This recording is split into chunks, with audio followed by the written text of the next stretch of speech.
Eh ben, comme la coupe pour Halloween. Halloween.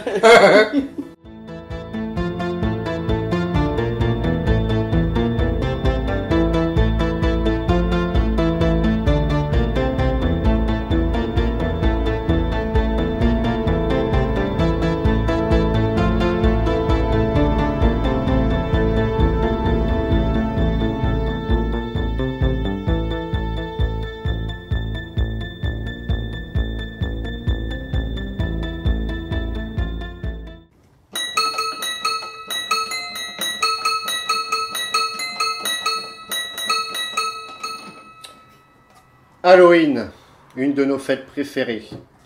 Ça fait tout juste 2 ans qu'on a organisé notre première soirée en partenariat avec les cinéastes. Donc c'était Halloween 2018.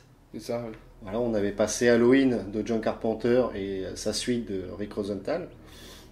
Et donc pour l'occasion, on s'était dit qu'on allait vous faire une petite vidéo spéciale, voilà, pour fêter l'anniversaire. Et puis c'est vrai que là c'est vraiment la période idéale pour nous, fans d'horreur. Donc on vous a fait une petite sélection de films. Voilà, que si jamais vous n'avez pas d'idée de quoi regarder un soir comme Halloween. Oui, donc en gros on a choisi 4 films chacun, 4 sagas de films qui vont des années 50 aux années 90. Quoi. On a essayé d'en prendre un petit peu pour tout le monde, on va dire. Donc vraiment ceux un peu les connaisseurs, quelques petites perles rares, des gens qui veulent découvrir l'horreur, et aussi des films bien gras, on va dire, parce que des fois c'est une soirée qu'on aime bien faire entre potes, souvent un peu arrosée. Voilà. Donc voilà, ne pas se prendre la tête, se marrer, et donc voilà quoi, être décompressé. Joyeux Halloween.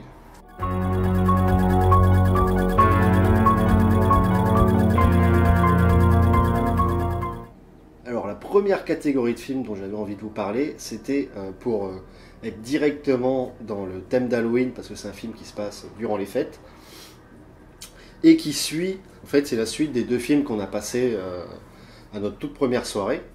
Donc on va vous parler un petit peu d'Halloween 3, parce que c'est un film qui est très très décrié en fait, et je trouve même sous-estimé. Alors c'est peut-être la bonne période pour essayer de le revoir une seconde fois et le redécouvrir, parce qu'il a vraiment plein de belles choses à offrir, ce film. C'est aussi un film qu'on voulait passer aussi, à la base. Complètement. Justement parce que beaucoup de gens crachent dessus, et je trouve un petit peu à tort. Et du coup on va vous en parler un petit peu, parce qu'il y a plein de choses intéressantes à dire. Donc il a un autre titre français qui s'appelle Le sang du sorcier.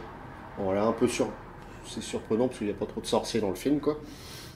Donc il est sorti en 1982. Il est réalisé par un certain Tommy Lee Wallace. En fait, le premier Halloween réalisé par John Carpenter, qui est sorti en 1978, a été un succès absolument énorme. Il a révolutionné le genre du slasher. Suite à ça, ils ont voulu forcément faire une suite, donc le 2. John Carpenter a dit tout de suite, je ne veux pas le réaliser. Par contre, il a écrit le scénario avec sa femme, Debra Hill. Le film est aussi plutôt bien, mais il tombe plutôt vraiment dans le slasher plus traditionnel, quoi. Il a fait la musique du 2 quand même aussi. Il a fait la musique du 2. Et sauf que pour la suite, parce que forcément c'est l'Universal, je crois, voulait faire absolument une suite. Sauf que là, Carpenter a dit non, je réalise pas, et en plus je n'écris pas le scénario, c'est mort. Donc il a choisi un petit jeune qui s'appelle Tommy Lee Wallace pour le réaliser. Et en fait, il a voulu lancer l'idée de ne pas faire apparaître Michael Myers, qui est la figure légendaire de la saga Halloween. Donc c'est le seul film de la saga Halloween où il n'y a pas Michael Myers. Alors je pense que c'est pour Sauf ça... à la télé dans le film, on le voit. Ah oui, un petit clin d'œil. Oui, c'est vrai. Moi, je pense aussi que c'est pour ça que le film n'a pas très bien marché. C'est que tout le monde s'attendait à le voir, et au final c'était complètement autre chose. Donc en fait, ils voulaient faire une sorte de nouvelle saga de films où à chaque fois ils allaient faire une sorte de films qui n'avaient rien à voir entre eux sur le thème d'Halloween, la fête Halloween. Donc là, ça a été le premier. Et ça a été aussi le dernier en fait. Voilà. Parce que suite à l'échec, c'est pas un gros échec commercial, il est quand même rentré dans ses frais le film, mais du coup ils se sont dit les producteurs on va plutôt refaire. Ouais, puis les critiques ont été super négatives. Quoi. Ouais, voilà, les critiques. Et après, bah, par la suite, ils ont fait revenir Michael Myers qui déchiquetait, qui tue plein de jeunes. Qui est pas forcément mieux d'ailleurs. Et là, par contre, John Carpenter s'est vraiment barré du truc. Plus rien à voir. Voilà, plus rien à voir. Il est revenu récemment dans le film qui sort en 2018 où il a coproduit et fait la musique. Voilà, c'est ça. Qui est un des moins bons pour moi. Oui, moi aussi, c'était vraiment. Voilà. Ouais, c'était pas super comme film. Hein. Donc, le film là, donc Halloween 3, en fait, ce qui est intéressant, c'est que ça revient vraiment aux origines de la fête d'Halloween. Donc, ça s'intéresse. Parce que ça vient de l'Irlande à la base, donc ça revient aux sources, on va dire. Et alors le scénario, c'est en fait on suit un docteur, il y a un meurtre dans une clinique un soir, et en gros il va aider la fille de la personne assassinée à essayer de découvrir le mystère derrière ce meurtre, ce qui va les mener jusqu'à une usine de construction de jouets d'Halloween, et surtout des masques. Et pour le coup, le film va quand même assez loin, des fois, je trouve, dans ses scènes gore, notamment jusqu'à le meurtre d'enfants. Plutôt graphique. Et gratuit aussi. Et complètement gratuit. Ouais. Complètement gratuit. C'est un film vraiment à ambiance, quoi. Il va pas y avoir de jumpscare, il va pas y avoir de gros méchants au film. C'est plutôt un film atmosphérique. Alors, Tommy Lee Wallace n'est pas spécialement un très très grand réalisateur. Voilà, on va dire qu'il emprunte beaucoup du style de Carpenter, et puis il le fait à sa sauce, quoi. Ce qui est très très bien dans le film, c'est vraiment sa bande son, qui a été composée par John Carpenter. En fait, c'est le seul truc qu'il fait sur le film. Ça joue beaucoup sur l'ambiance du film. Ouais. Voilà, donc qui la compose avec Alan Howarth, et c'est vraiment un score, mais excellent. Hein. Ouais, qui peut complètement s'écouter sans regarder le film en fait. Ouais, complètement à base de synthé, mais très très. 80, mais un peu sombre aussi. Hein. Mais très sombre et. Ah non, vraiment, c'est vraiment, je trouve, le gros point du film en fait. Et ce qui est intéressant aussi de dire, c'est que John Carpenter a composé la musique d'Halloween parce qu'à l'époque il faisait la musique de ses films parce qu'il était obligé, parce qu'il n'avait pas d'argent. Et ce qui est marrant, c'est qu'à partir du 3, il engage Alan Howarth pour jouer avec lui. Et après, Alan Howarth, ça fait le 4, 5, 6 en fait tout seul. Comme s'il passait un peu le flambeau entre les deux films, tu vois. C'est un peu ça. marrant. Ouais, c'est un peu ça. Et donc, du coup, ce film-là, il s'éloigne totalement du style slasher. En fait, c'est plus un slasher, il y a des meurtres assez graphiques, mais c'est plus une enquête, en fait. Un mystère autour de la sorcellerie, ce genre de choses. Et le film passe très bien, une très bonne atmosphère, une très bonne ambiance. Surtout à regarder durant la période d'Halloween, quoi. Ça convient parfaitement, quoi. Sinon, on peut vous dire un petit mot par rapport au casting. Donc, l'acteur principal est joué par un certain Tom Atkins. C'est un acteur américain qui est assez connu chez Carpenter, parce qu'il l'a utilisé dans 3 de ses films. Donc, Fog, New York 97. Et non, il n'y en a que 2 en fait. Bon, pardon. Je crois qu'il y en avait 3. Ensuite, on a pu le voir aussi dans un sketch de Creepshow, sorti en 82 de Romero. Et aussi un film d'horreur pas très connu, qui est assez sympathique, qui s'appelle La Nuit des Sangsues, sorti en 1986. Sinon, il y a le directeur de l'usine de jouets, qui est un acteur quand même assez connu, on va dire, qui s'appelle Dan O'Leary. C'est un acteur irlandais, donc qui convient parfaitement, parce que dans le film aussi, c'est un irlandais. Et il a joué pour Orson Welles dans Macbeth, sorti en 48. Aussi un film de Sidney Lumet, qui est assez connu, qui s'appelle Point Limite, sorti en 1964. Et bon, pour aller plus vers le côté un petit peu bis, il a joué aussi dans les Robocop. Donc, voilà, c'est le directeur de l'usine de robots. Voilà, c'est ça. Donc sorti respectivement, le premier, je crois que c'est 87 et le deuxième 90. Donc voilà en gros à peu près tout ce qu'on avait à vous dire sur Halloween 3. Redonnez-lui une chance. Ouais. Et le film est plutôt bien fait. Voilà, faut juste savoir à quoi s'attendre. Et aussi Tommy Lee Wallace, dernière chose, il est connu aussi parce qu'il a réalisé un autre film qui a un peu traumatisé, je pense, une génération d'enfants, qui s'appelle Ça, en 1990, inspiré des bouquins de... Enfin, c'est complètement une adaptation Stephen King, ouais. de Stephen King. Il a été aussi choisi par Carpenter une deuxième fois pour réaliser la suite de Vampire aussi. Aussi, ouais. Donc c'est le petit protégé de Carpenter. Donc si vous avez envie de voir Halloween 3, du coup, il existe bien sûr en France, en DVD. Il y a eu plusieurs éditions de ce film. Il y a eu une édition comme ça avec une très belle pochette. Au-dessus, alors c'est un vieux DVD, hein, je pense qu'il doit dater de début 2000. Par contre, il n'y a pas la VO dessus. Voilà, bon, là, après la qualité de la copie est correcte. Ensuite, il y a cette édition qui est un petit peu au-dessus, je dirais, parce qu'il y a la VO. Voilà, mais c'est pareil, c'est très très vieux. Hein. Et puis la pochette est pas très belle du coup, ce coup-ci. Et aussi, il est sorti assez récemment chez le Chat qui fume. Ouais, avec beaucoup de bonus. Avec beaucoup de bonus, alors là, remaster, Blu-ray, machin. Donc je pense que ça peut être, si vous avez... Halloween 2 aussi d'ailleurs, qui est sorti chez Chat qui fume. Ouais. Si vous avez un peu de sous, parce que c'est pas forcément donné, mais ça les vaut, hein, clairement, vu le travail qui est fait sur les copies. Mais et que vous aimez bien le film et que vous voulez peut-être le redécouvrir dans vraiment une très très bonne qualité, allez du côté de la version du Chat qui fume. Mais si vous voulez le découvrir, cette édition, vous pouvez le trouver dans un cash, 1 euro. 50 centimes, 1 euro. Et elle fait très bien le taf aussi. Hein. Franchement, pour Halloween, c'est cool.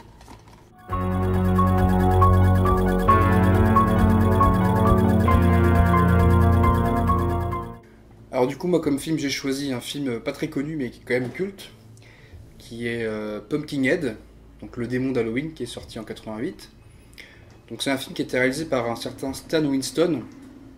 Alors c'est pas vraiment un réalisateur ce mec-là, c'est plutôt un maquilleur. Donc il a travaillé sur énormément de films que vous connaissez. Donc pour citer vraiment Vendredi 13, le 2, Thriller de Michael Jackson, c'est lui qui a maquillé les danseurs. Il y a aussi Édouard aux mains d'argent, Terminator 2, Batman le défi, Entretien avec un vampire, Pearl Harbor, Intelligence artificielle, Terminator 3. Enfin bref, c'est carrière assez monstrueuse. Donc c'était aussi l'assistant réalisateur de Steven Spielberg sur certains films et aussi de James Cameron, notamment sur Aliens. Donc voilà, c'est un film qui est vraiment pas mal critiqué aussi assez négativement parce que c'est un film qui est apparu tardivement dans les slashers. 88, c'est un peu tardif. Complètement. Mais c'est un film que moi que j'ai redécouvert des années après, qui est vraiment sympa, moi je trouve. Très, très sombre comme film. Donc on suit un personnage qui tient une espèce de petite station essence épicerie un peu perdue dans le fin fond des États-Unis et son fils se fait renverser par des jeunes qui ont un peu picolé, etc.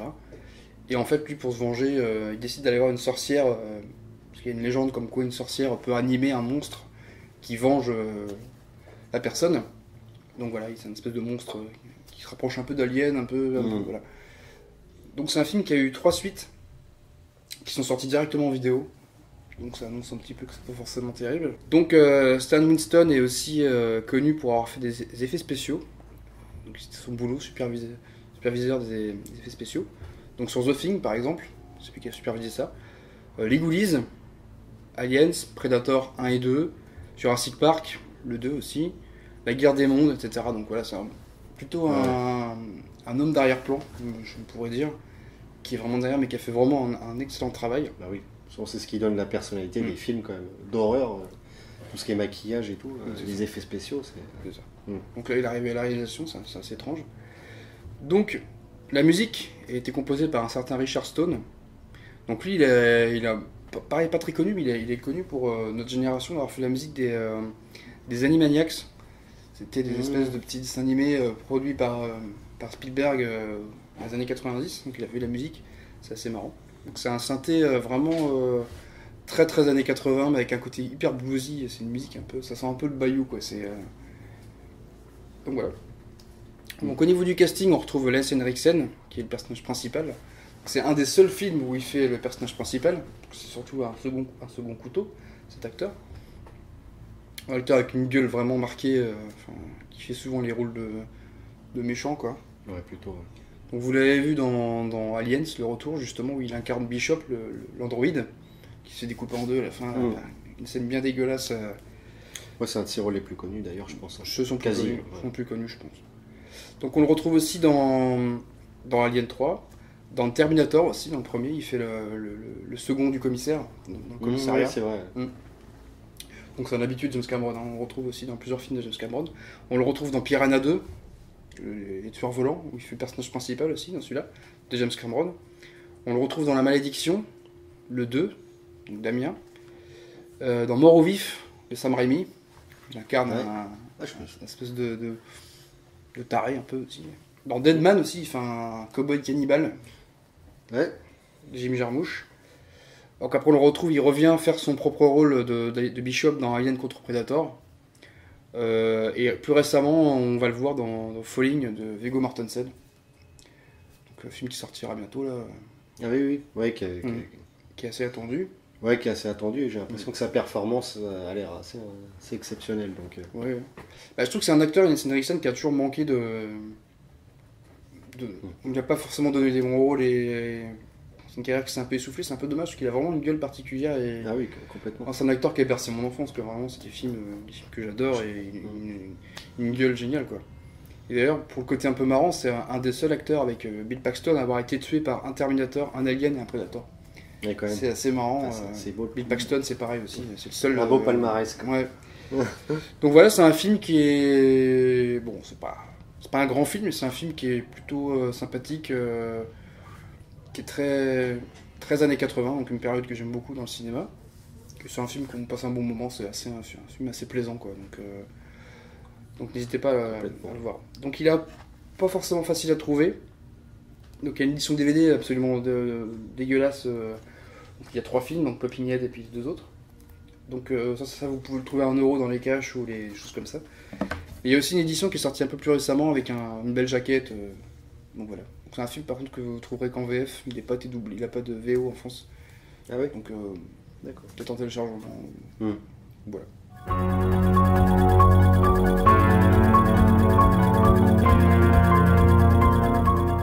Alors pour le deuxième film, moi je voulais vous parler d'un de mes petits films cultes.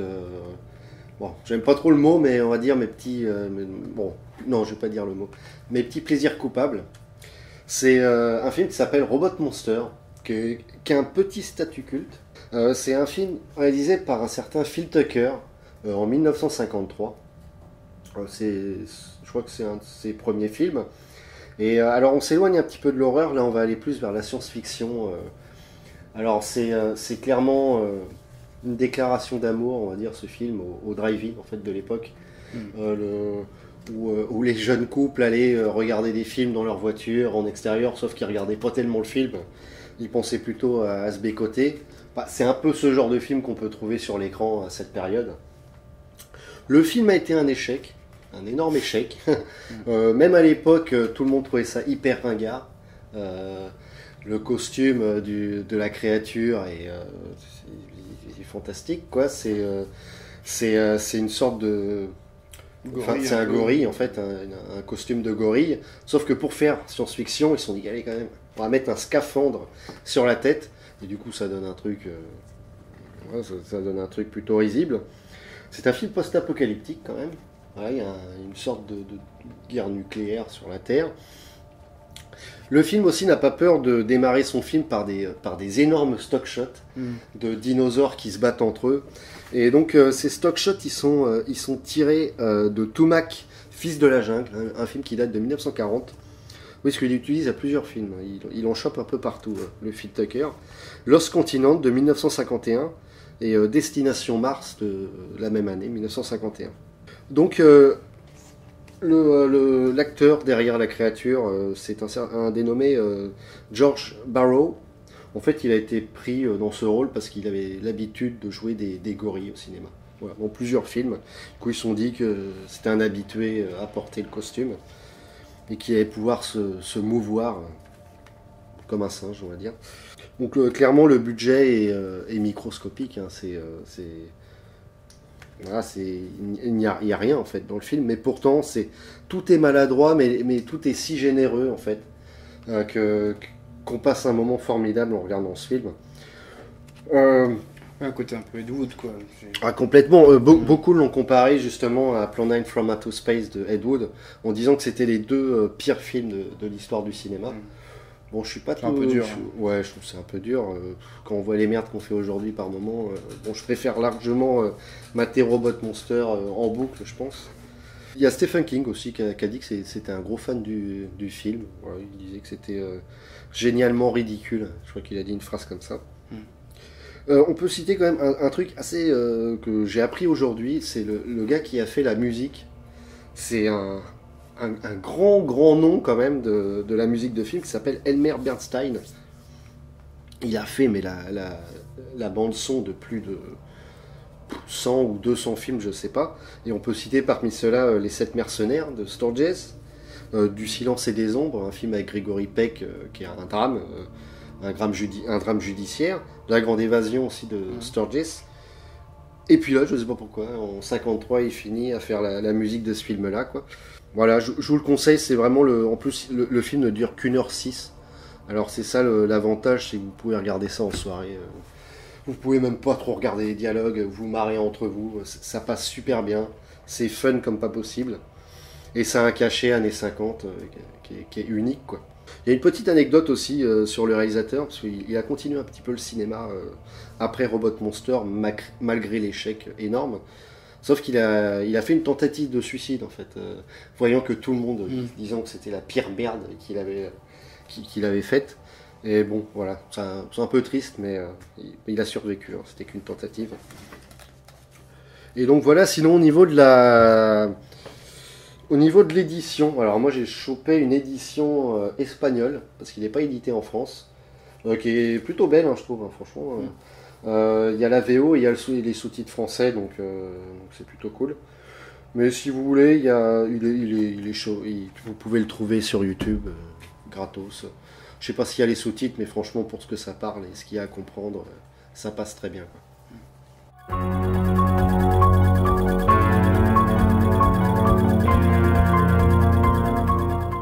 Alors comme deuxième film, j'ai choisi Les démons du maïs. C'est un film que je voulais voir depuis longtemps. Donc en anglais Children of the Corn, donc c'est un film adapté de Stephen King. C'est une nouvelle d'une dizaine de pages qu'ils ont adapté. C'est un film d'1h30 en fait. Donc c'est un film plutôt sympathique, donc c'est pas un chef-d'œuvre non plus, hein, mais c'est un film qui est sympa à voir, qui correspond vraiment à l'esprit d'Halloween. C'est un film qui a été réalisé en 84 par un certain Fritz Kirsch, donc inconnu au bataillon, réalisateur qui n'a pas fait grand-chose dans le cinéma. Sans doute un film de commande. Donc c'est quand même un film qui a un petit succès parce qu'il y a eu 9 suites. Donc il y a 10 films Les démons du maïs. Ce qui est absolument énorme. Donc la plupart c'est des directs vidéo en fait. Il y en a même un qui est sorti en 2018 je crois. Et il y a un remake qui a été annoncé en 2020. Là, un remake du premier. Mais qui a été retardé en raison du Covid en fait. Mais qui, bon je pense peut être sympa. Hein. Faut voir ce que ça donne. Faut voir. Donc au casting, on retrouve Linda Hamilton, donc connue pour avoir joué Sarah Connor dans Terminator 1 et 2, et plus récemment dans le 6e opus Dark Fate, qui est une vraie purge. Complètement, on sent qu'elle s'est pas mal cocaïnée pendant quelques années et qu'elle a pas mal picolé. Bref. Donc c'est pas une très grande actrice, moi je trouve de base, mais bon, elle a fait son taf. Bon. On voit que c'est sorti la même année que Terminator, on sent qu'elle n'est pas dirigée de la même manière. Quoi. Donc on l'a vu aussi dans Haute Trahison, un film avec de Cosmatos où elle joue aux côtés de Charlie Sheen. Et Le Pic de Dante, avec Pierce Brosnan, elle joue dedans aussi. Donc, un petit film catastrophe qui est pas trop neuf. Ça se regarde. Ça se regarde, donc c'est pas incroyable non plus, mais ça se regarde. Ça se regarde. Donc ouais, une carrière assez inégale en final, donc vraiment très très connue pour son rôle de Sarah Connor. Donc son mari Peter Horton, donc lui il a joué dans un seul film, c'est Cheeseburger Film Sandwich. Donc voilà. Je l'ai vu ce truc. Ouais. C'est John Landis, non? Je crois. Moi, si je me gourre pas, ouais, c'est des sortes de films à sketch, mais complètement con, mais assez drôle, hein, dont les nuls se sont inspirés. Donc on retrouve à la musique un certain Jonathan Elias. Donc lui, il est surtout connu pour avoir fait la musique de Blue Jean Cop, un film qu'on a passé en février dernier, la dernière soirée. Donc dans ce film, on suit un couple qui se balade au travers des États-Unis, qui tombe sur un petit village rempli de champs de maïs, où une espèce de secte remplie de mineurs, des jeunes, des enfants, pas des mineurs avec la pioche, quoique ils ont des pioches aussi, mais pas pour pas pour miner, pour pas casser des pierres. Et donc, il ne supporte pas les adultes, et dès qu'il y a un adulte, ils veulent le sacrifier à la nature et au champ de maïs. Donc ça rappelle The Wicker Man. Ouais, petit côté paganiste. C'est ça. Donc voilà, c'est vraiment un film qui est pas prise de tête et qui correspond vraiment à la période Halloween, très 80. C'est un film que vous pouvez voir justement juste après Pumpkinhead, quoi. C'est vraiment le même esprit, quoi. Et puis qui a un petit statut culte. Voilà, c'est ça. Donc Stephen King a détesté le film. J'ai vu pas mal, notamment une critique du Nostalgia Critique où il dit que le gamin qui joue est exceptionnel. Il joue super Et bien. en fait, c'est pas un gamin, en fait, il avait déjà pas loin de 30 ans dans le film. Ah oui, d'accord, il y a un- Il a un physique, il est assez petit et Ouais. physique un peu malsain, ouais. Mm. Et en fait, oui, il est un peu plus vieux que les autres, je crois qu'il a 17 ans dans le film. Là, c'est Les autres sont leader. vraiment jeunes, hein, ils ont vraiment moins de 10 ans, quoi. Et lui, justement, il commence à se rapprocher un peu de l'âge adulte. Parce qu'en fait, il n'y a aucun adulte dans le village. Hein, Ouais, c'est ça. Dès qu'ils sont adultes, ils se font tuer, en fait. Donc voilà, c'est un film qui est pas du tout proche de la nouvelle, en fait. C'est très très différent. Et juste l'ambiance et les personnages, mais sinon, l'histoire se déroule pas de la même manière. C'est assez différent. Donc voilà, faites-vous plaisir. Vous pouvez le trouver aussi à 1 euro ou 2. Hein. C'est un film qui se trouve facilement, quoi.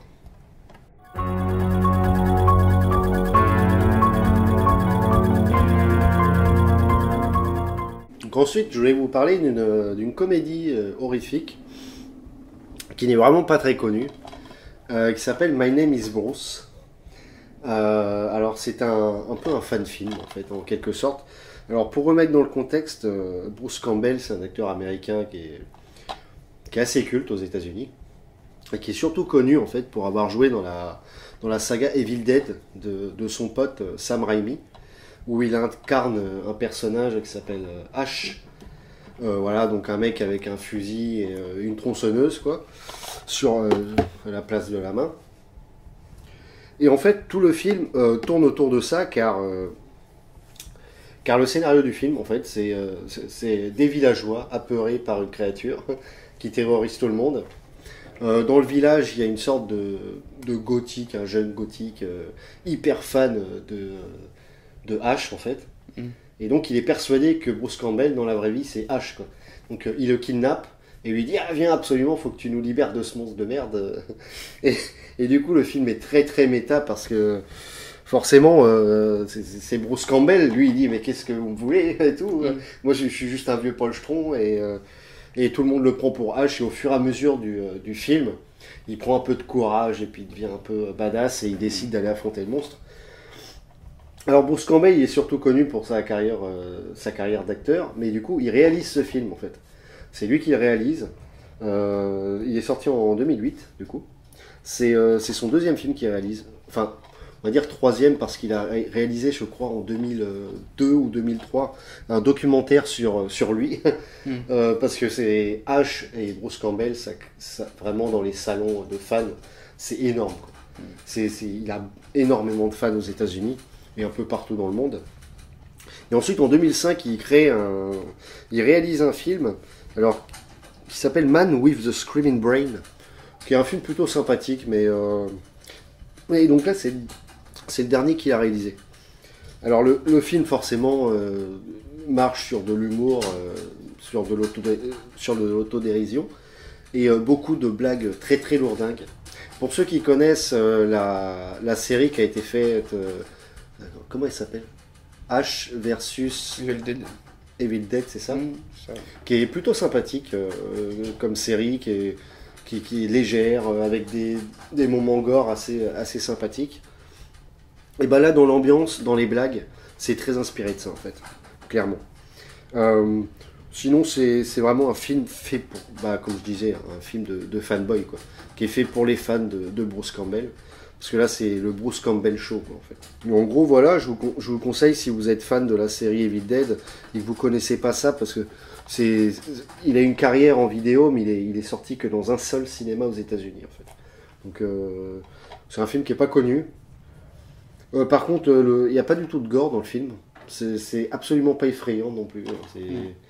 Comme je disais, le seul moyen d'avoir peur en regardant ce film, c'est de le regarder à côté de Jeffrey Dahmer, quoi. Mais voilà, donc ça fait pas peur, c'est juste un truc fun à regarder, avec des blagues un peu beaufs et un peu pipi caca, et voilà, quoi. C'est cool. Il est quand même sorti, il est pas très connu, mais il est quand même sorti en France sous cette édition DVD par M6. Et il y a beaucoup beaucoup de bonus, plus d'une heure et demie de bonus. Alors si vous êtes fan de Bruce Campbell, voilà, essayez de découvrir ce film.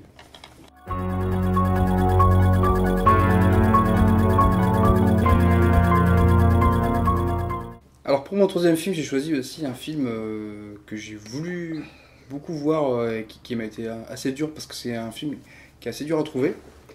Donc c'est Le Sadique à la tronçonneuse, aka Pieces. C'est un film espagnol qui est sorti en 82, réalisé par un certain Juan Piquer Simon. Donc les amateurs de Bis le connaissent beaucoup parce qu'il a fait des films assez gore. Donc il est connu pour avoir fait un film d'aventure qui s'appelle Le Continent Fantastique, Super Sonic Man et surtout Mutation, où on suit des limaces tueuses. Donc c'est un film qui est pas mal, qui est assez gore. Moi j'aime bien, j'aime beaucoup. Donc il y a une rumeur qui pour certains est assez fausse. Je me suis fait engueuler par Christophe Lemaire parce que moi j'ai dit ça. Comme quoi le scénario a été fait par Joe D'Amato. Mais bon, vraisemblablement ce serait faux. Mais bon, il y a quand même pas mal de sources qui disent qu'il a un petit peu collaboré au film pour le scénario. Donc voilà, c'est à prendre avec des pincettes. C'est une rumeur quoi. Donc au casting, on peut retrouver donc Christopher George. Donc lui, on l'a vu dans pas mal de films. Notamment pas mal de westerns, donc il joue dans Eldorado, Chisholm, et pour les amateurs de bis, on le voit dans Frayeur de Fulci. Donc voilà, on voit aussi dans Exterminator, donc, Le Droit de Tuer, un film que je trouve sympathique aussi. C'est un peu une gueule du bis. Hein. Donc il y a sa femme qui joue dans le film aussi, qui s'appelle Linda DeGeorge, qui joue aussi dans Chisholm, et qui est surtout connue pour avoir joué dans la série Mission Impossible. Donc voilà, la série télé. Donc il y a aussi Frank Brania, un acteur espagnol pour le coup.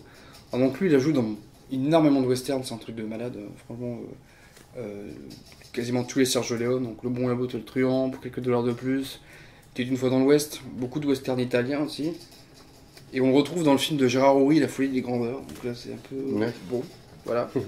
Il joue aussi dans pas mal de films de Juan Piquer, donc Mutation par exemple, il joue dedans. Et il joue aussi dans Train spécial pour Hitler, donc un film de Rossiné, qui est un film plutôt mineur, mais bon, qui est sympathique aussi. On retrouve Edmund Purdom. Alors lui, on l'a vu beaucoup, c'est un acteur anglais qu'on a vu chez Jess Franco dans certains films. Et on l'a vu aussi dans Horrible de Joe D'Amato. Donc c'est le médecin qui suit George Eastman. Alors, un de ses rôles les plus connus dans le bis, c'est surtout pour avoir joué dans 2019 après la chute de New York. Donc il incarne un général qui envoie le héros en mission. Ouais, en mission, ouais. Donc c'est un acteur qui a eu pas mal de déboires en fait, il joue dans pas mal de films aussi, pas mal de westerns. Il y a aussi Paul L. Smith. Alors lui c'est le sosie de Bud Spencer dans le film qui arrête pas, qui surjoue pendant tout le film, c'est assez marrant. Donc lui c'est un acteur américain, pour le coup pas espagnol. Donc on le retrouve dans Midnight Express, Dune, ou encore Calidor avec Schwarzenegger. Et plus récemment, on l'a vu dans Mort sur le grill de Sam Raimi, dont tu parlais juste avant. Et dans le film, il joue le concierge, je crois, du lycée. C'est ça, puis il a toujours un œil comme ça, il est hyper suspect, alors que voilà, c'est quelque chose, quoi. Et aussi un acteur qui joue dans le film que j'aime beaucoup, qui s'appelle Jack Taylor. Donc un acteur américain qui est parti vivre en Espagne dans les années 60, qui y vit toujours, qui réside toujours à Madrid, donc il a 84 ans aujourd'hui. Un vieux monsieur.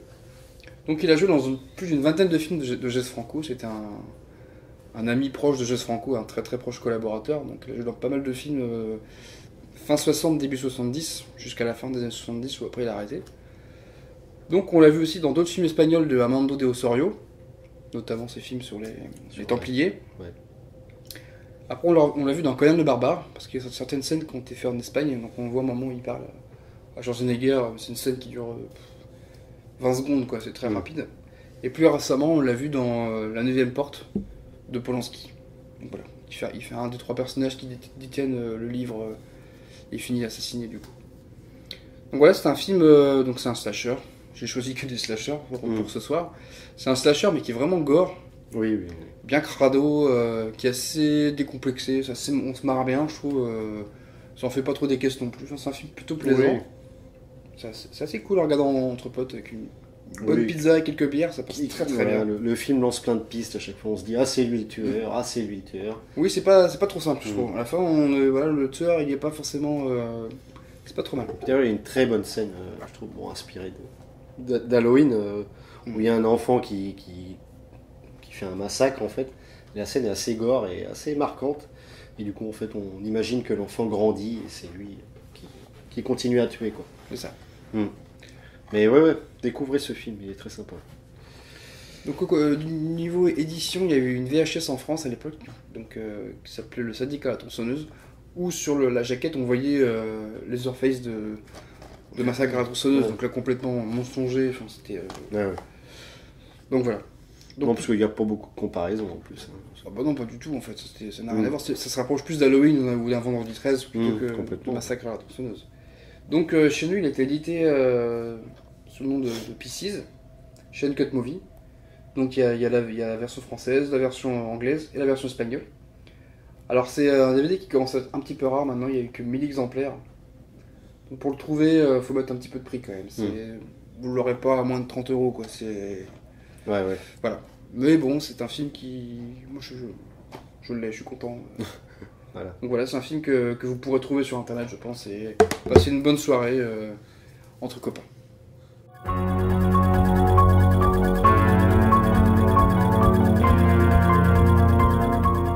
Bon, Halloween, c'est quand même une soirée et une fête pour se faire peur quand même. Et pour l'instant, on vous a beaucoup parlé de films de genre slasher ou moi des trucs un peu plus légers. Mais là, on va aller plutôt du côté de l'horreur classique, on va dire, un petit peu vraiment effrayant. Donc si jamais vous ne savez pas quoi faire, vous êtes tout seul chez vous, vous avez un bon système son, ou je sais pas, et que vous voulez un peu vous tester et puis vous faire peur, je vous conseille ce film qui s'appelle Changeling. Je crois que c'est Changeling, je sais pas trop. C'est un film canadien sorti en 1980 par un réalisateur qui s'appelle Peter Medak, renommé bizarrement l'enfant du diable en France. Bon d'ailleurs je pense que le succès du film en a beaucoup pâti de ce nom-là parce que c'est vraiment un peu putassier quoi, l'enfant du diable. Alors que le film est au contraire tout dans la finesse en fait. Et vraiment il travaille son ambiance et vraiment voilà, il travaille ses effets on va dire. L'histoire, en fait, on suit un compositeur de musique qui vit une catastrophe. Il a un gros accident. Sa famille décède, du coup, suite à cet accident. Et du coup, il décide de changer de maison et de s'installer dans une sorte c'est une vieille maison, en fait. Et il se passe forcément des choses un peu mystérieuses. Il entend des chuchotements. Donc, c'est vraiment un film de fantômes, d'histoire de fantômes. Et aussi de maisons hantées. Bon, ça va ensemble, on me dirait, mais voilà, en gros, ça mixe les deux. Le film est vraiment très très bien parce que le rôle principal est tenu par un acteur que j'adore qui s'appelle George C. Scott. Alors, c'est un acteur qui a de la bouteille à l'époque en 1980 parce qu'il a une carrière monumentale. Vraiment, il a débuté dans les années 50. Et il est surtout connu, un de ses rôles les plus connus, c'est pour avoir joué le général Patton, voilà, un film de 1970, si je me trompe pas. Alors son rôle, je trouve, ça fait un petit peu écho au personnage de Gregory Peck dans La Malédiction, en fait. Un personnage, voilà, qui a de la bouteille, en fait, qui a du vécu. On sent qu'il est passé à travers plein d'épreuves dans sa vie. Et du coup, quand un personnage comme ça a peur, bah, nous aussi on a peur en fait. Toi, c'est pas un enfant par exemple. Le film arrive parfaitement à. Alors il va par moments faire venir un peu les fantômes d'Edgar Allan Poe et par moments des trucs plus récents comme Richard Matheson. Donc il va vraiment allier le côté gothique avec un côté plus moderne. Et les deux univers s'embriquent vraiment parfaitement. Le film crée vraiment la frayeur. Beaucoup à travers le son. Donc voilà, comme je disais, des chuchotements, des bruits de glace qui se brisent, des bruits de rocking chair qui se baladent toute seule. Donc c'est vraiment une histoire de fantôme classique, mais fait avec beaucoup de pudeur. D'ailleurs, le film traite le sujet du deuil, en fait, de manière très, très touchante et très bien amenée. Alors la première partie du film est très très effrayante, plutôt dans le domaine de l'horreur, et la deuxième partie est plutôt dans le domaine de l'enquête. Parce qu'en fait, il décide de ne pas se laisser voilà, effrayer par ces choses, essayer de comprendre en fait. Donc il y a vraiment un côté paranormal, qu'est-ce qui s'est passé dans cette maison, pourquoi le fantôme est là, et voilà, et en fait ça vient d'un drame, et du coup tout le film est là-dessus. Donc voilà, je vous le conseille. Au niveau de l'édition, alors c'est pas évident parce que c'est un DVD anglais que j'ai chopé dans un cache ou un truc comme ça, à vraiment pas cher. Mais le truc c'est qu'il ne marche pas sur mon lecteur DVD. Donc voilà, isoné, moi j'ai pu le regarder sur mon PC. Je pense que c'est assez dur, il n'a pas eu d'édition française ce film. Mais franchement, c'est un des meilleurs films d'histoire de fantômes et de maisons hantées. C'est absolument pas connu parce qu'il y a un autre film qui est sorti quasi la même année, je crois, qui s'appelle Amityville, et qui lui a fait un peu de l'ombre. Et comme je disais, aussi son titre français qui est pas du tout représentatif voilà, du résultat final, quoi.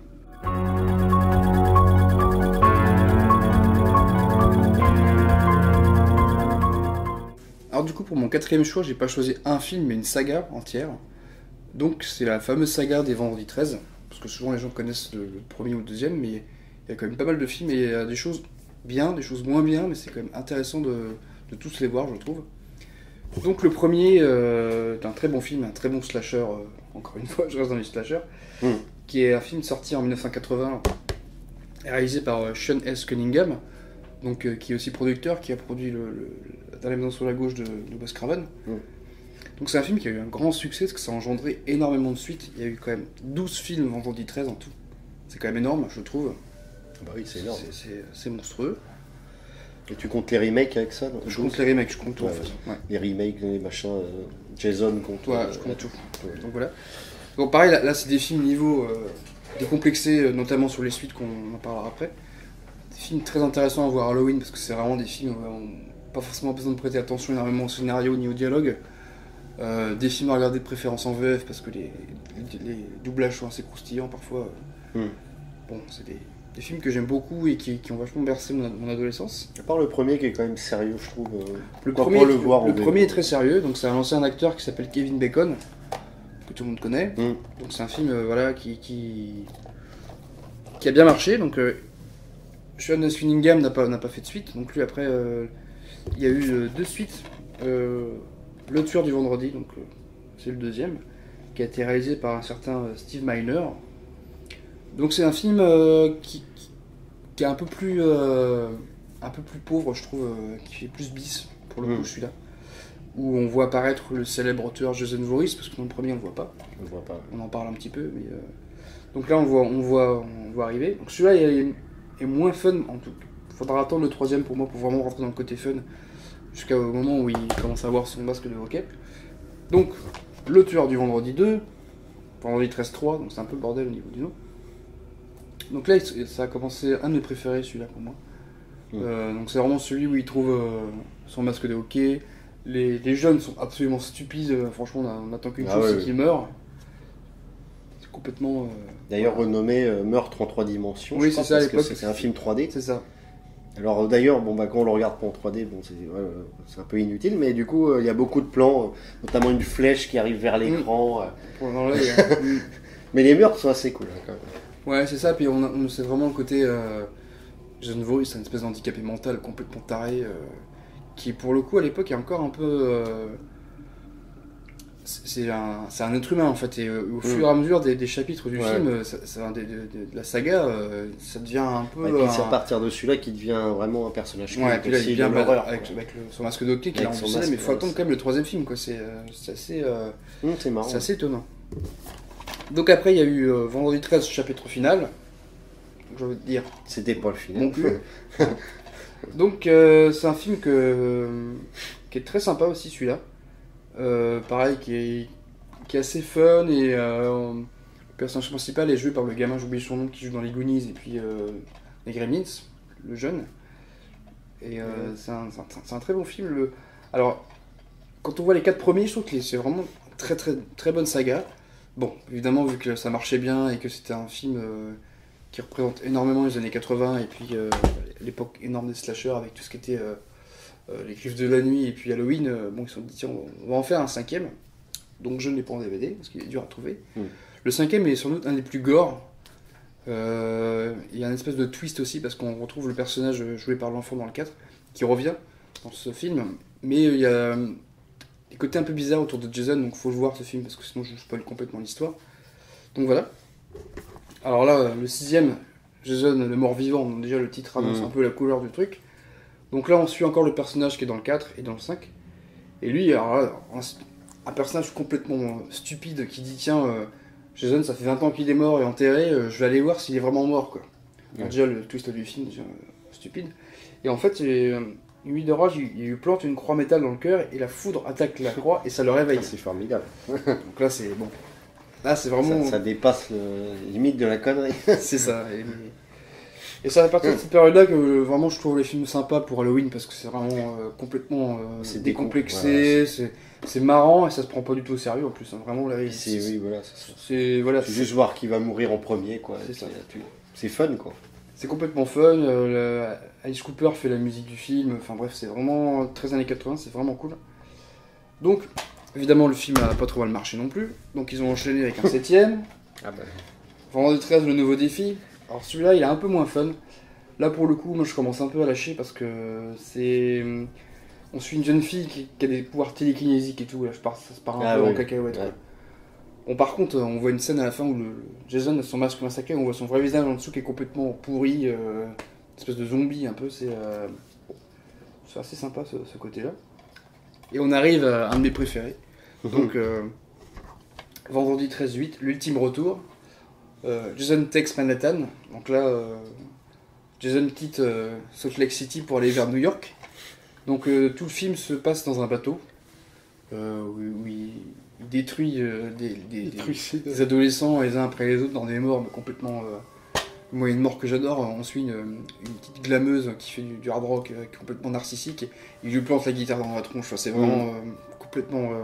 c'est super fun aussi quoi. Il est vraiment cool ce film, je trouve, quand il arrive à New York, c'est... Enfin, moi je l'aime beaucoup. Ouais, vraiment, ce film est... Oui, hyper fun, vraiment. Peut-être l'un des plus fun de toute la saga, donc... je trouve aussi. Le côté, le truc qui va à New York, et on est parti en fait. Puis la bande son aussi. Ouais, c'est un groupe de glam qui a fait la bande son. Donc, Puis il y a des morts très cons, quoi, à coups de ballon, de basket, ou je sais pas... Enfin bref. Faut pas trop en dévoiler, mais... Non, mais je vous... Alors, le 8, c'est un des plus durs à trouver, quand même. C'est une édition belge. Donc, il y a la VF française, etc. Mais c'est une édition belge.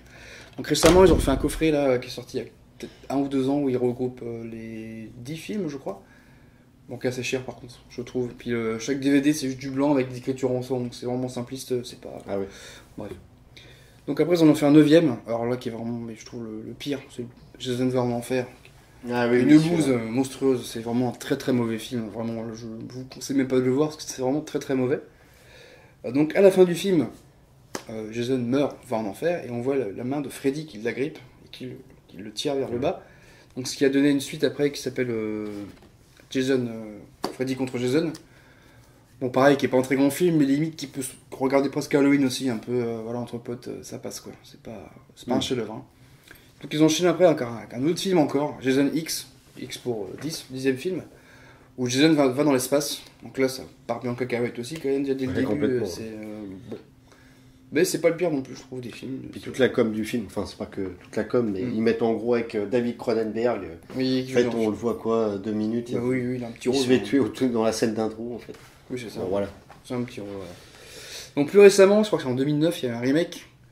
Qui est pas très bon non plus, qui fait très teenage movie, bon c'est pas... C'est très moderne en fait, c'est pas terrible quoi, franchement ça n'a... Ouais.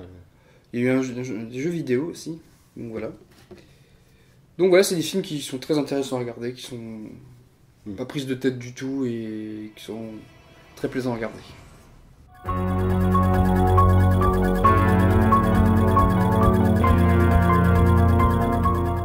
On vous a choisi du coup un petit film commun, on va dire. On va dire c'est une de nos petites perles à mater entre potes avec des bières. Et pourquoi pas pour le soir d'Halloween, hein. Mais toute l'année aussi, ça le fait aussi. Oui, parce que c'est vrai que des films d'Halloween, on peut en il y en a des milliers. En fait, Oui, non, mais là on en a choisi quelques-uns, mais bon, voilà. Parce que même il y a des films très connus dont on n'a pas parlé, hein, mais voilà, donc c'est... En fait, on peut à peu près tout mettre à Halloween tant qu'on se marre ou qu'on se fait peur, quoi. Donc ce petit chef-d'œuvre s'appelle Troll 2. Voilà. Donc c'est un film italien réalisé par Claudio Fragasso, donc un réalisateur un peu mineur qui a fait pas mal de films en collaboration avec Bruno Mattei, que certains connaissent peut-être pour avoir fait des films que les gens appellent des nanars. Nous on n'aime pas trop ce terme, mais comme Virus Cannibal ou Les Rats de Manhattan, Voilà, c'est ça. C'était son collaborateur. Donc là il a pris ses ailes, il a fait un film tout seul, Troll 2, qui est produit par Joe D'Amato. Donc voilà, qui est un film qui a un tout petit peu de budget quand même, qui a été tourné aux États-Unis. C'est un film vraiment culte. Qui est surtout connu pour son Oh My God légendaire. Là, on met la scène. Ouais. They're eating her. And then they're going to eat me.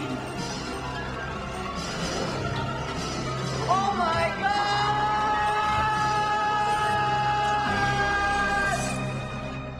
Et donc ouais, c'est un film qui avait une prétention quand même d'être un film un petit peu sérieux. Voilà, c'était un des premiers films en solo du réalisateur et il s'est pris complètement un vent Enfin voilà, les gens ont trouvé ça super marrant. Et pour lui, c'était pas un film marrant, c'était un film d'horreur. Et il y a un documentaire qui a été réalisé il y a quelques années par le gosse du film, qui a fait un documentaire sur le film, etc.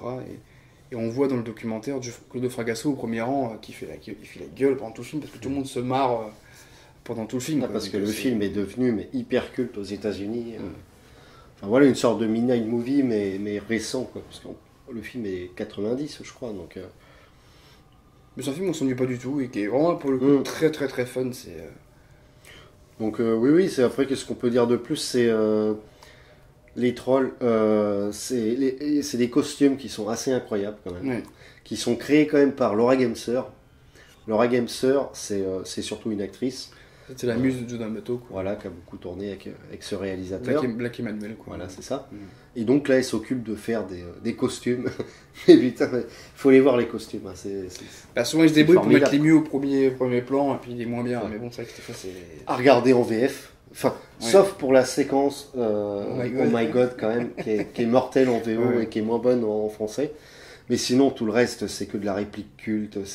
C'est un scénario sans queue ni tête. C'est un film anti-végétarien. Oui, quand même, aussi. Qui a Ouais. une prétention parce que justement, les gens sont bouffés par des plantes, en fait. Ouais, c'est ça. Les gobelins, en fait, parce que c'est pas des trolls, c'est des gobelins, en fait. Oui, c'est des C'est gobelins. une erreur de traduction, en fait. Parce qu'il y avait un film qui s'appelait Troll.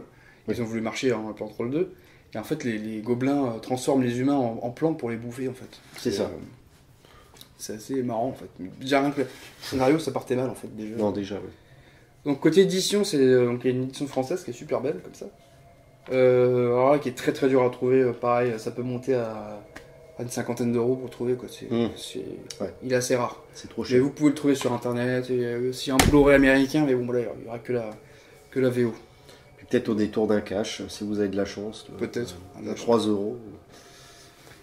Et pour conclure aussi, donc évidemment, on ne peut pas parler d'Halloween sans parler des Contes de la Crypte quand même, qui est une série des années fin 80-90.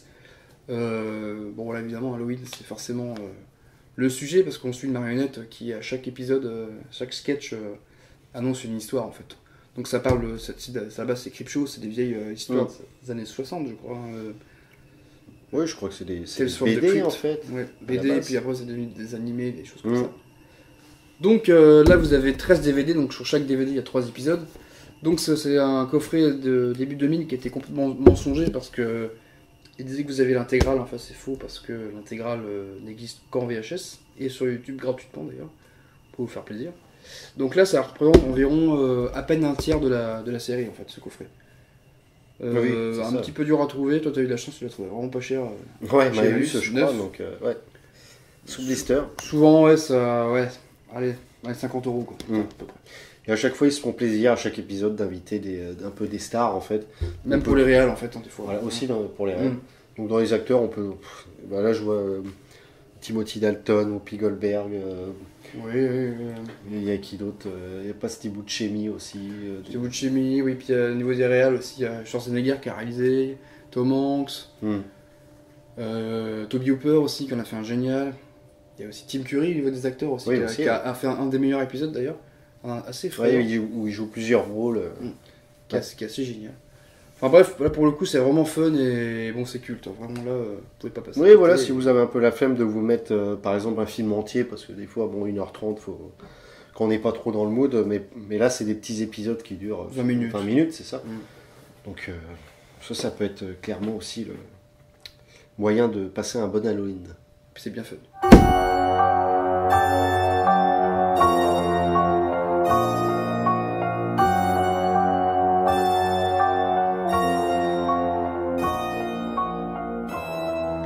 Papa, regarde maman. On t'aime, hein? C'est bien, Elliot. C'est... Ah merde. Ah, vous étiez toujours là? Bon, attendez. C'est Elliot, bouge pas, hein, on reviendra après. Non, bah voilà, la vidéo est finie, spécial Halloween. J'espère que vous avez apprécié. Je pense que là, vous avez quelques idées de quoi mater pour vous passer une bonne soirée. Et n'hésitez pas à venir nous parler sur Facebook aussi, on peut donner d'autres conseils de films, etc. Voilà, n'hésitez pas à suivre notre page Facebook pour être au courant de toutes les prochaines soirées cinéma qu'on fait sur Le Mans. Et puis vous abonner à notre page YouTube, ça nous ferait plaisir. On poste régulièrement nos présentations. Les On fait, courts-métrages aussi. Sur les soirées, les courts-métrages. Puis de temps en temps, on fait des lives ou direct en parlant de cinéma. Et puis de temps en temps, des vidéos peut-être comme ça. Hein, pourquoi pas, on sait pas. Et Donc, du voilà. coup, on aura peut-être la chance de reprendre les soirées au mois de décembre, peut-être. Joyeux Halloween. Joyeux Halloween, voilà.